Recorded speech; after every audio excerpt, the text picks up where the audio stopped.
What's up, guys? It's your boy Paul with another video. Back at it again on this Fortnite stuff.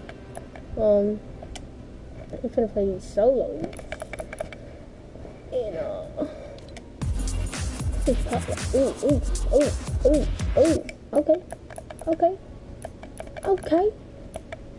No, I was being feel about that too. Okay.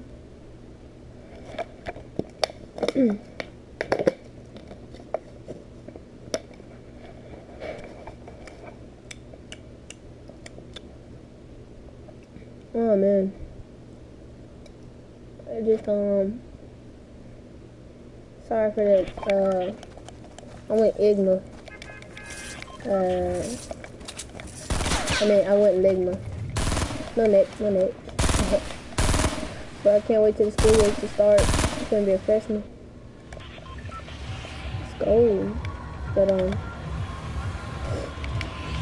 yeah. We can go to Hunter Hills, get some elimination thing. And I'll be having more gameplay with y'all. And this Christmas I'm getting 2K19 and stuff. Well, I had it on Xbox. Oh yeah, I can go check my Xbox account. It's no joking with y'all. I'm being for real. It's Fat Albert, and that's it. That's my gamer tag. It's Fat Albert, and I have 2K19 on there, 2K17, 2K18, GTA 5. Like, y'all can play with me on that too, if y'all want to. Don't matter though, but if y'all want to, y'all can. Okay? Just letting y'all know. Did anybody learn here? Nope. Looks like I got a whole bunch of questions. How big you going, somebody? That booty. Booty. Just like it.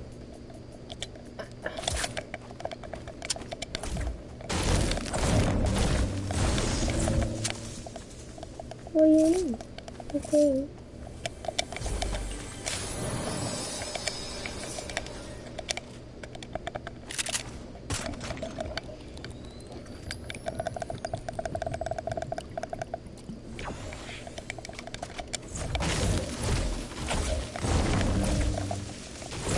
Nobody landed that handshake. If I gotta complete, bruh, then I gotta go all the way. Bruh. I was so ready to get some kills. Guess nobody landed here.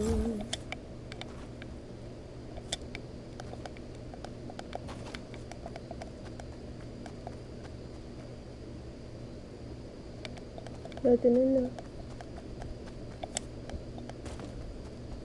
I got bank. No, I'm actually broke. Not playing.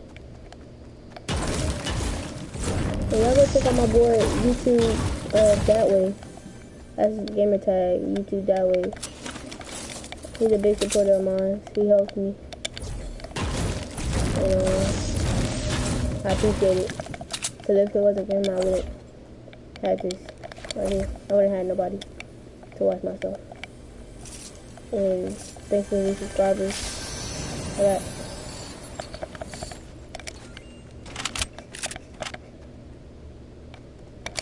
I'm just gonna make it on the way. Cause everybody be carrying medkits. Right around.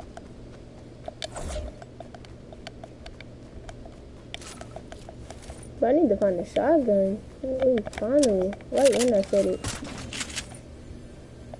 Nope, I'm not gonna do that. Thank you for the shotty. Vision, body carry out. Ah.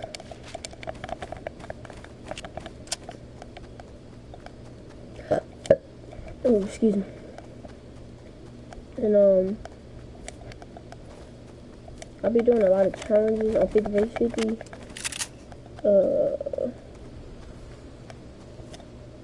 Can I just use the rift? Oh god, I heard this person might use the rift. But yeah. I'll be doing a lot of updates and posts and stuff. I'll be doing vlogs. Yeah, I'm gonna start doing vlogs. Starting, I don't know when, but I will be. It's gonna be awesome, man. Just stick around and stay with the content, man. And like I said, I thank you for my supporters and everything.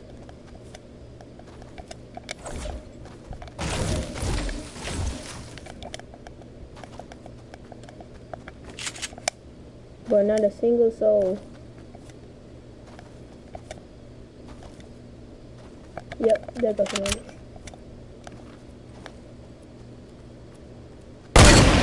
Look at the name.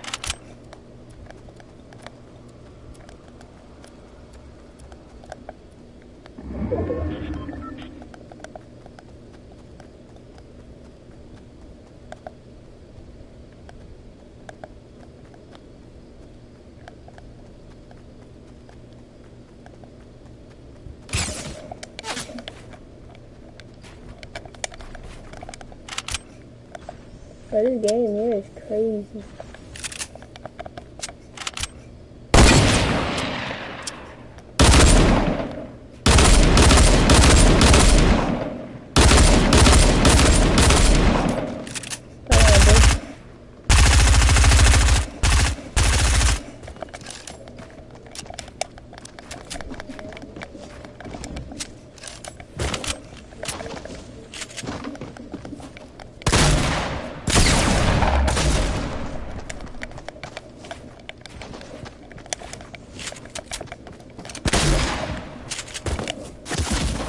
Bruh, just cheating. I'm tripping. I suck. Like, what do you mean? I completely suck.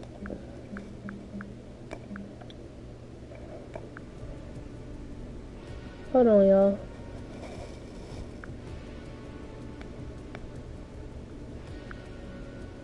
Pretenders, fakers, and floppers exist in every sport. Athletes will do anything they can to win, even if that means sometimes looking like a jackass. Clearly a flop there, no contact made. This is a list of fighters who faked being hurt during a fight, either to win via disqualification or to have a point deducted. These are some of the biggest fakers and floppers in MMA.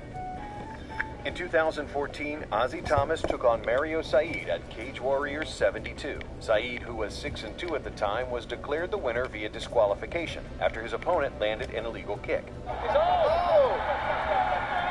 Said is out. When a fighter has a knee or hand touching the ground, it's illegal to kick them in the head. Said, knowing he was fouled, milked it for all it was worth. Look, that was illegal. That was an illegal upkick. It's an illegal upkick, but he turns and he says to the ref, what about the upkicks? And then pretends to... It's a very confusing situation. Said wasn't sure if he should complain to the ref or pretend to be unconscious, so he did both. While Ozzy Thomas's kick was illegal, it's clear that Said wasn't injured and took full advantage of the situation. Referee Mark Goddard disqualified Thomas, declaring Said the winner. While the end of the fight was anticlimactic, Said's last fight more than made up for it.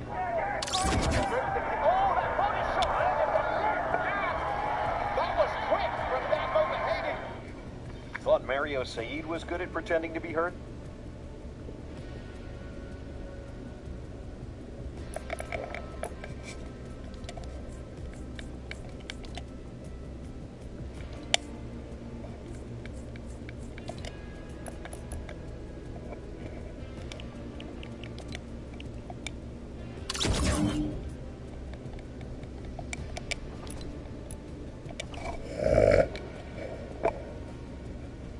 Until you see Josh Koscheck. And the Oscar goes to? Mario Said was good at pretending to be hurt? Wait until you see Josh Koscheck. And the Oscar goes to? Josh Koscheck was a contestant on the first season of The Ultimate Fighter and fought Paul Daly at UFC 113. The most exciting part of the fight was watching Koscheck pretend to be hurt after a missed knee in the first round.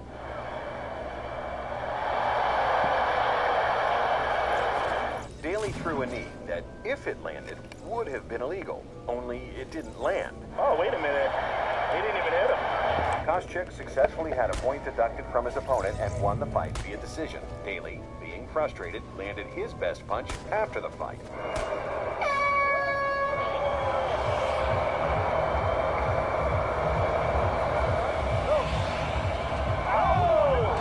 Koscheck has a history of this type of behavior. It's the same thing to Anthony Johnson at UFC 106. No. That knee did not hit that left eye. Whether it was a fix, a dive, or a flop, you know one thing. This fight is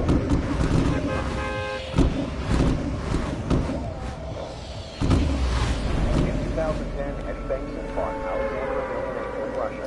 Just 40 seconds into the first round, Bengtson already seemed to be looking for a way out of the fight. A light jab from Emelianenko, which didn't even seem to land, sent the 263-pound fighter to the mat. Bengtson looked as if he had lost consciousness, but awoke immediately after the fight was called off. He stood up without a scratch on him. Emelianenko was declared the winner via TKO, and Bengtson either faked it or was the first MMA fighter to get knocked out by a gust of air. Pedro "The Rock" Nobre proves that nicknames in MMA aren't always accurate. The Rock took on Yuri Alcantara at UFC on FX in 2013. Early in the first round, Nobre was on the verge of losing his UFC debut after being on the receiving end of Alcantara's ground and pound. During the flurry of punches, one of Alcantara's punches may have grazed the back of Nobre's head. Being that strikes on the back of the head are illegal, Nobre milked the situation as much as he could. I did not see one hit the back of the head. He's on hard shots, so I'm not sure what Nobre's complaining about here. Even UFC President Dana White, who is usually very supportive of fighters, thought Nobre was fake. I don't think I should all fight guys. As bad as Nobre's acting was, he managed to convince the referee. The fight was declared a no contest. Immediately after the fight, Nobre was released from the UFC, and Alcantara was given a win bonus. I was strong and back at me. And a few honorable mentions. In a fight against Roger Huerta, it looked as if John Halverson faked being hit in the head with an illegal knee. I throw the knee right here, but if you see, it's all shoulder. So if you want to pretend like he's playing possum, then, I mean, that's not my fault. Almost every Bob Sapp fight, Hollis Gracie did his best Ric Flair flop. He wasn't faking it. Thanks for watching. Be sure to subscribe.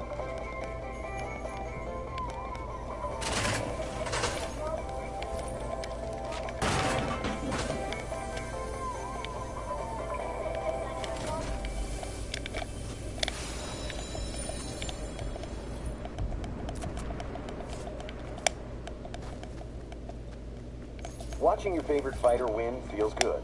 Watching someone you hate lose feels even better. This is a list of fighters most fans rooted against, making them some of the most satisfying defeats in MMA. While satisfying at the time to most, in hindsight, it's even more satisfying watching John Copenhaver, aka War Machine, getting choked out by Ron Kessler at Bellator 104. This is over. War Machine, who had a long history of assaults, chose his ex-girlfriend, Christy Mack, as his last victim. Last August, police received this emergency call from her home. War Machine had allegedly turned his MMA skills on her. This was the result. A woman known for her beauty, beaten beyond recognition. War Machine was charged with over 30 crimes that night, including attempted murder. Bellator MMA signed War Machine in 2013 when he was fresh out of prison for past assault charges. He won his first 2 fights in the organization, but in the last fight of his professional career, fought Ron Kessler in October of 2013. That is time, and Kessler looking to finish the upset win. It's over. That is in a technical submission win. War Machine is currently awaiting trial and denies many of the charges levied against him. Leg locks are one of the most dangerous types of submissions in MMA. Within an instant, a career can be ruined if a fighter doesn't tap out in time.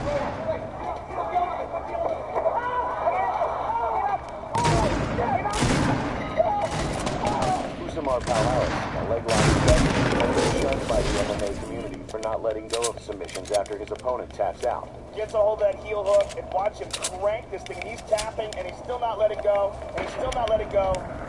And that is all it takes to rip apart a knee. Paul Harris was suspended for 2 years after one such incident against Jake Shields. Now you can end someone's career here. That's it. Here it comes. There's the tap. Mazzagatti pounding on it, and then finally... Paul Harris ignored the Nevada Athletic Commission suspension and continued to fight anyway, most recently at Venator 3 in Milan, Italy. In another moment of karmic justice, Paul Harris made Marquardt, making it easier to slip out of leg locks easier. Fusamar, not known for his fight IQ, made the accusation mid-fight. Ultimate fighter coming up next. He lost it.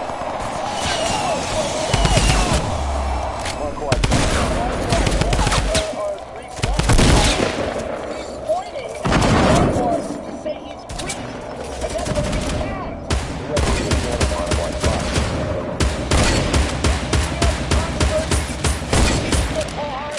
He's not killing first. He's gonna kill it. The commission checked it totally clean. There is no controversy. The referee checked it as well. That's right. In a viral video that has almost 28 the Jackal Wallace attempted to intimidate his opponent Ben Wynn at the weigh-ins of Nitro MMA in 2014. Wynn, who looks like the perfect target to steal lunch money from, wasn't intimidated by the Jackal's antics. But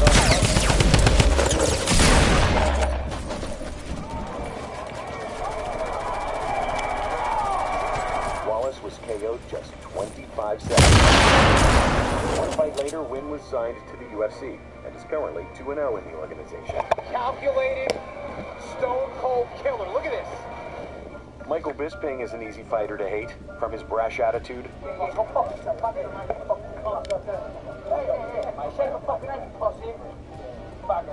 his classless in-ring actions. In 2009, he coached opposite Dan Henderson in Season 9 of The Ultimate Fighter. At the end of the season, the two coaches fought at UFC 100. It was billed as US versus UK, so you can guess who the Las Vegas crowd was cheering for. The first round was somewhat slow, but in the second, saw one of the best knockouts in UFC history.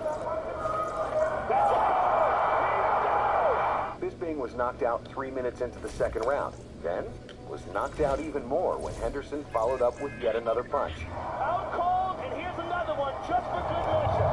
The knockout inspired artists around the world to commemorate the moment, releasing amazing pieces of work like this, and this, and even this.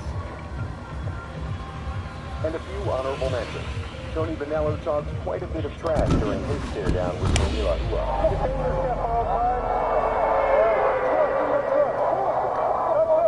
and then proceeded to.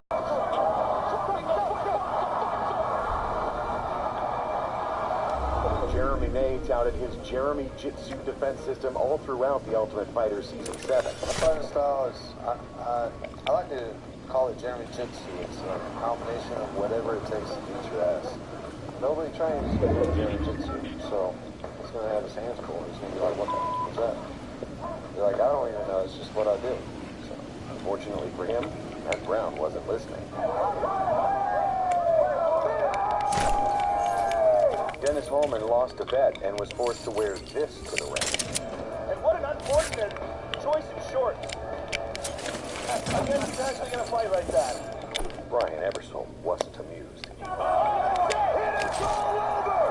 Thanks for watching. Be sure to subscribe.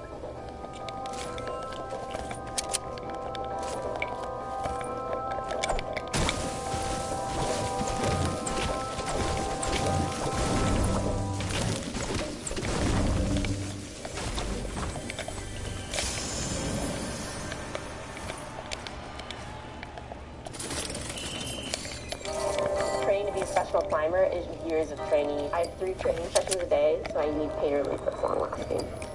Now I use Size matters. This is a list of fights where an opponent was grossly overmatched, either through size, strength, or skill. These are some of the biggest mismatches in MMA. Kyle Maynard suffers from congenital amputation and was born without limbs. Despite the condition, Maynard went on to play football, wrestled, and even climbed Mount Kilimanjaro. In 2007, he completed his first MMA fight. Maynard was denied a license to fight in Georgia, so his fight was moved to Auburn, Alabama, where MMA is unsanctioned. His opponent was two-armed and two-legged Brian Fry. Maynard wasn't allowed to throw any strikes due to his gloves not staying on his limbs.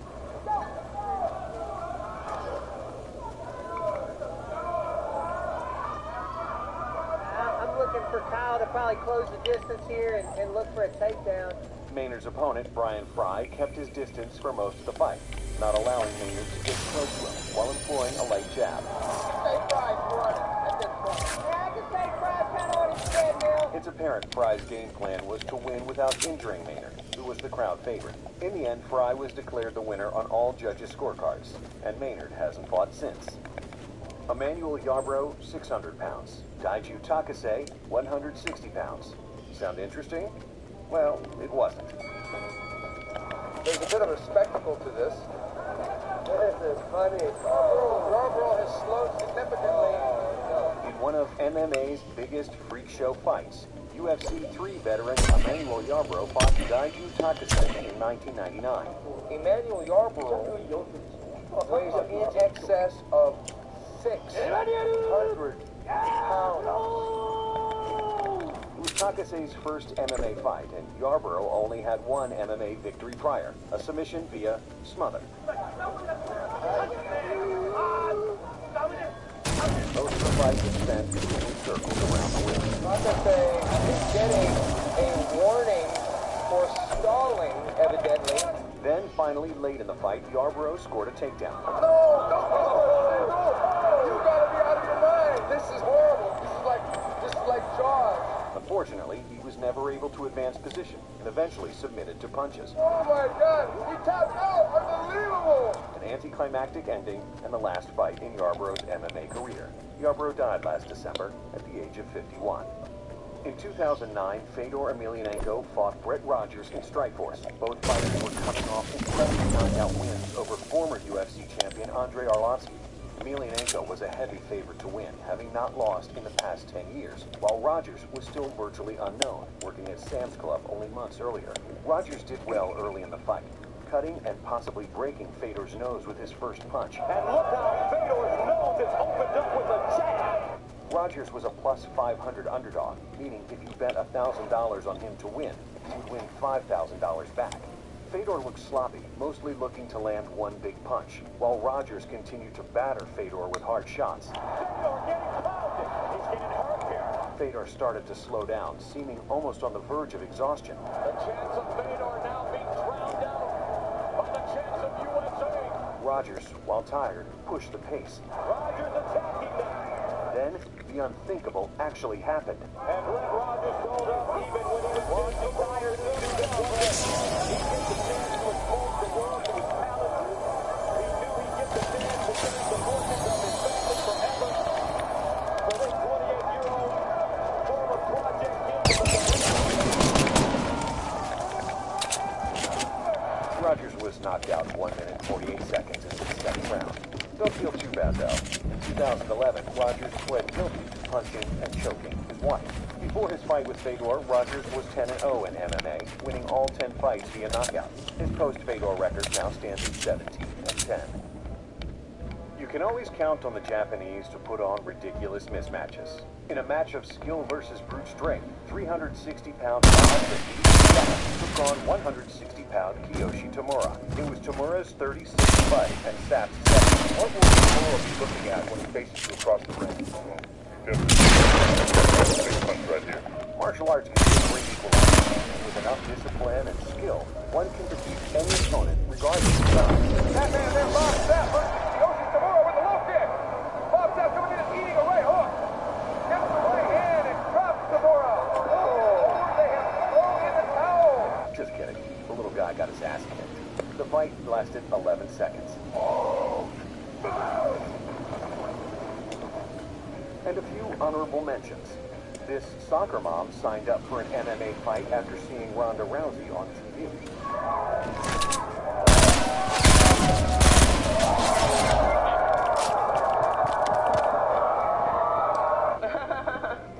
Fallon Fox got a sex change and is now allowed to fight women.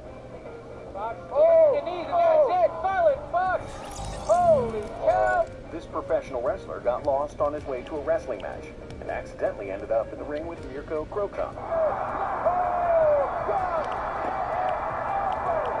Thanks for watching. Be sure to subscribe.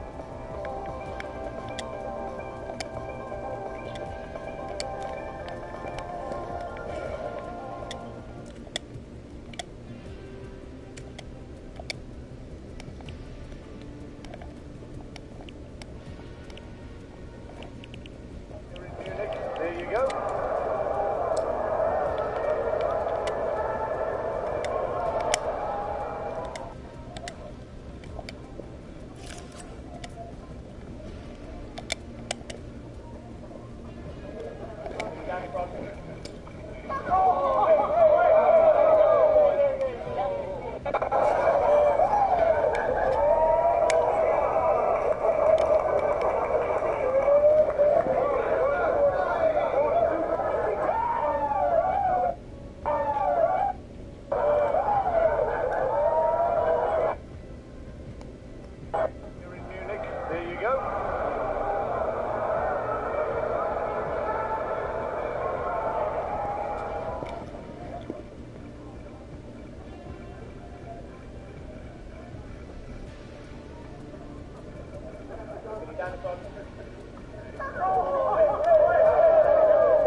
Where are we going?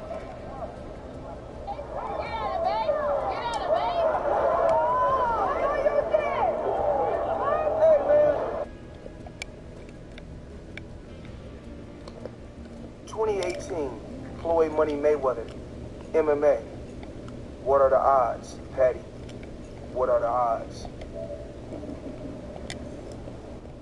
2018, Floyd Money Mayweather, MMA.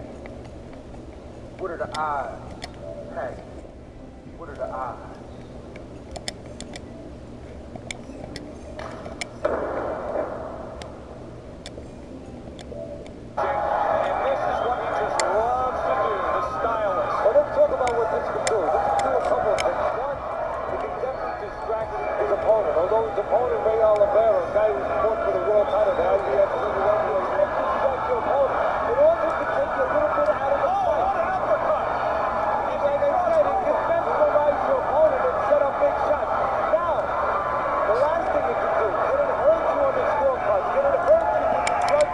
Julian.